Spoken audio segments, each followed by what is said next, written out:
Hello everyone, आज के video में देखेंगे हम लोग माइक्रोसॉफ्ट एक्सेल में बेस।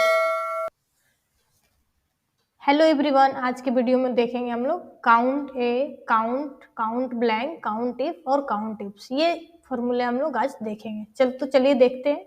देखिए, हमारे पास कुछ पहले से बना हुआ डेटा है। आप इस डेटा पे हम इसको निकाल सकते हैं। एक काउंट क्या होता है कि अगर देखिए जो भी डेटा आपने टाइप किया है तो ये टोटल क्या है कि आपको काउंट कर दिखाता है। देखिए, जैसे ही हम काउंट का फॉर्मूला लगाते हैं तो यहाँ टोटल वैल्यू क्या है, आप इसको सेलेक्ट कर लीजिए और इंटर करेंगे तो टोटल हमारा 14 है, तो 14 दिखा दिया। तो आप इसका यूज करते हैं काउंट के लिए, ठीक है। अगर काउंट ए करना है तो काउंट जो होता है वो नंबर के लिए होता है और काउंट ए नंबर और टेक्स्ट दोनों के लिए होता है। आप यहाँ फॉर्मूला कोई लगाते हैं काउंट ए। अब आपने जितना भी टेक्स्ट टाइप किया आप उसको एंटर करते हैं तो देखिए ये भी 14 आ गया। अब कहीं नंबर्स भी लिखते हैं उसको भी काउंट ये कर ले रहा है, ठीक है। ये देखिए, अगर इसमें आप कोई टेक्स्ट लिखते हैं तो ये आपका क्या है कि काउंट नहीं करेगा। तो काउंट का मतलब होता है कि सिर्फ नंबर को काउंट करता है और काउंट है नंबर और टेक्स्ट दोनों को काउंट करता है। ओके, अब देखिए काउंट ब्लैंक कैसे करते हैं। ये देखिए काउंट ब्लैंक, रेंज सेलेक्ट कर लीजिए, आपको जितना रेंज सेलेक्ट करना है। अब यहाँ पर जो भी ब्लैंक सेल होगा उसको दिखाएगा। अभी 0 है क्योंकि एक भी जो भी सेल है, एक भी सेल ब्लैंक नहीं है, तो आप इसको क्लिक हटा लीजिए। देखिए ये आपका ब्लैंक वाला काउंट होने लगेगा। तो इस तरीके से देखिए ये हमारा हो रहा है। ओके, तो ये देखिए हम क्या है कि काउंट ब्लैंक का फॉर्मूला हम ब्लैंक सेल के लिए लगाते हैं। फॉर्मूला लिखते इक्वल टू काउंट ब्लैंक, जो हमारा एरिया है उसको सेलेक्ट करेंगे। आप पूरे एरिया को भी सेलेक्ट कर सकते हैं। हम चाहते हैं कि ये सिंगल रो या सिंगल कॉलम में नहीं, हमने जितना डेटा बनाया उसमें काउंट ब्लैंक ये सब यूज करें, तो आप इस तरीके से भी यूज कर सकते हैं। तो 4 ही है। ये देखिए, अगर काउंट ए का यूज किए, अगर हम चाहते हैं कि पूरा डेटा जितना बनाया है उतना में काउंट ए यूज करें तो आप पूरे टोटल एरिया को सेलेक्ट कर लीजिए।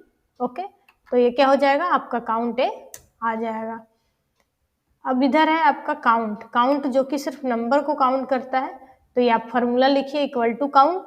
आप इस तरीके से सिर्फ कॉलम या रो या टोटल रो और कॉलम भी लेकर इसको काउंट कर सकते हैं। ओके, अब चलिए देखते हैं काउंट इफ क्या होता है कि अगर आप सेम कोई भी डेटा, कोई भी टेक्स्ट उसमें लिखा है उसको मेरे को काउंट करना है, तो काउंट इफ के द्वारा निकालते हैं। देखिए जैसे कि equal to count if bracket open, आप अपना रेंज सेलेक्ट कर लीजिए कि किसको काउंट करना है।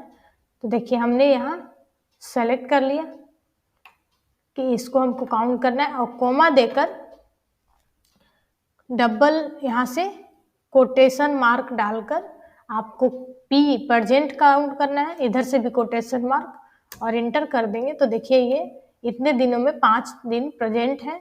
और आप यहाँ तक नीचे इस तरीके से स्क्रॉल कर दीजिए या नीचे क्लिक कर दीजिए। अब्सेंट भी निकालना है तो आप यहाँ काउंट इफ का फॉर्मूला लगा लीजिए। काउंट इफ फॉर्मूला आपका सही होना चाहिए, नहीं तो फिर आपका रिजल्ट नहीं आएगा जो भी डेटा। अब काउंट इफ लगा लिए, अब हमको अब्सेंट निकालना है तो कोटेशन मार्क के अंदर हम क्या लिख लेते हैं, यहाँ कॉमा दीजिए और कोटेशन मार्क के अंदर हम ए लिख लेते हैं तो हमारा अब्सेंट निकल जाएगा। तो जो व्यक्ति जितना दिन अब्सेंट है वो देखिए यहाँ दिखा देगा कि कुछ लोग 1 दिन अब्सेंट है, कुछ लोग 1 भी दिन अब्सेंट नहीं है, ठीक है। तो इस तरीके से हम काउंट इफ का यूज करते हैं। काउंट इफ्स का क्या करते हैं, एक क्राइटेरिया से ज्यादा क्राइटेरिया को चेक करने के लिए करते हैं। ओके, आप यहाँ भी निकाल सकते हैं count ifs bracket open criteria range 1।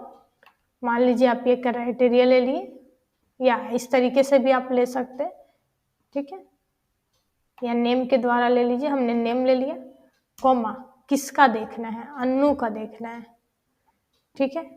अब ये हमने जो भी नाम आप लिखेंगे आप कोटेशन मार्क के अंदर लिखिए, कोटेशन, फिर क्लोज, कॉमा देकर फिर सेकेंड क्राइटेरिया, ओके, फिर कॉमा देकर आप कोटेशन मार्क में पी लिख लिए। तो देखिए इस तरीके से आपको अनु नाम की एक ही लड़की है जो प्रेजेंट भी है, तो इस तरीके से देखिए जब बढ़ेगा डेटा हमारा, अनु जैसे ही दूसरे सेल में भी हम टेक्स्ट को टाइप करेंगे तो ये हमारा 2 दिखा देगा। चलिए इसको इस तरीके से भी देख लेते हैं थोड़ा बड़े डेटा पे। देखिए ये हमारा है काउंट इफ, काउंट इफ्स का यूज करना हम इस तरीके से यूज कर सकते हैं कि हमको नेम भी होना चाहिए कि वो व्यक्ति सेल्स नेम वही हो जहाँ का सेम है और आइटम्स भी सेम हो, मतलब 2 क्राइटेरिया के बीच चेक करने के लिए हम काउंट इफ्स का यूज करते हैं। तो चलिए डेटा को सेलेक्ट करते हैं, हमने ये सेलेक्ट किया, कॉमा दिया, आप किसको देखना है जैसे अनु, फिर कॉमा देकर हम क्या करते हैं कि सेकेंड क्राइटेरिया रेंज को हम सेलेक्ट करते हैं, आइटम ले लिए, अब कॉमा देकर आप किसी को सेलेक्ट भी कर अब इसको एंटर करेंगे तो आपके पास ये रिजल्ट आएगा कि अनु है, अनु और सारी भी है बट क्या है कि उसका जो प्रोडक्ट है वो सेम नहीं है। तो आप जो भी प्रोडक्ट सेलेक्ट किए थे तो उसको चेंज करेंगे तो वो देखिए आपको यहाँ दिख जाएगा। जैसे कि हमने स्पीकर लिया था, अब अनु जहाँ है वहाँ स्पीकर करेंगे तो डेटा हमारा चेंज हो जाएगा। देखिए ये हम और भी जगह अनु जितनी है वो क्या है कि इसका आइटम क्या है, स्पीकर है, सेल्स नेम हमारा क्या है, जो सेल्स नेम है उसका प्रोडक्ट जो आइटम है वो भी सेम है। तो ये देखिए ये डबल क्राइटेरिया में इसको चेक करते हैं।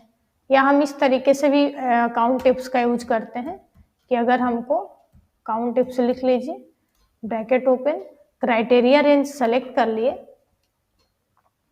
कॉमा, अब किसी का भी देखना है, ठीक है, कॉमा दिए, अब क्राइटेरिया रेंज 2 ले लिए, मान लीजिए हमको एज देखना है तो एज सेलेक्ट कर लिए, कॉमा दिए, अब एज सेलेक्ट करने के बाद आपको किस एज का देखना है किसी व्यक्ति को तो आप इस तरीके से इसको क्लिक कर लीजिए, ओके। यहाँ पर आप कोटेशन मार्क ले लीजिए और ग्रेटर देन, अब कितना एज में देखना है कि 12 एबव, और आप इसको कोटेशन मार्क को बंद कर एंटर करिए तो देखिए आपको ये 4 लोग ये दिखा रहा है, ओके।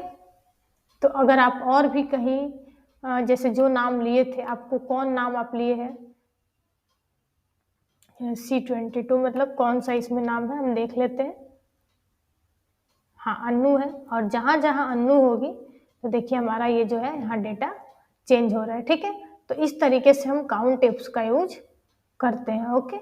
तो आप एक से ज़्यादा क्राइटेरिया को चेक करना है तो आप काउंट टिप्स का यूज करेंगे, सिर्फ सिंगल क्राइटेरिया को चेंज करना है तो आप काउंट टिप्स का यूज करेंगे। आपको यहाँ भी बताया कि काउंट टिप्स का यूज किस तरीके से करते हैं, जैसे कि हमने एम्प्लॉय नेम भी ले लिया और यहाँ कोई फादर्स नेम या ऐसा कुछ डिटेल्स लिखा है तो उस पर भी आप निकाल सकते हो, ओके। तो इस तरीके से काउंट, काउंट ए, काउंट ब्लैंक और count if and count if clear होता है, ओके। अब नेक्स्ट वीडियो में आगे के जो भी फॉर्मूले हैं वो देखेंगे। आज की वीडियो अच्छी लगी तो लाइक, सब्सक्राइब एंड शेयर जरूर करिएगा।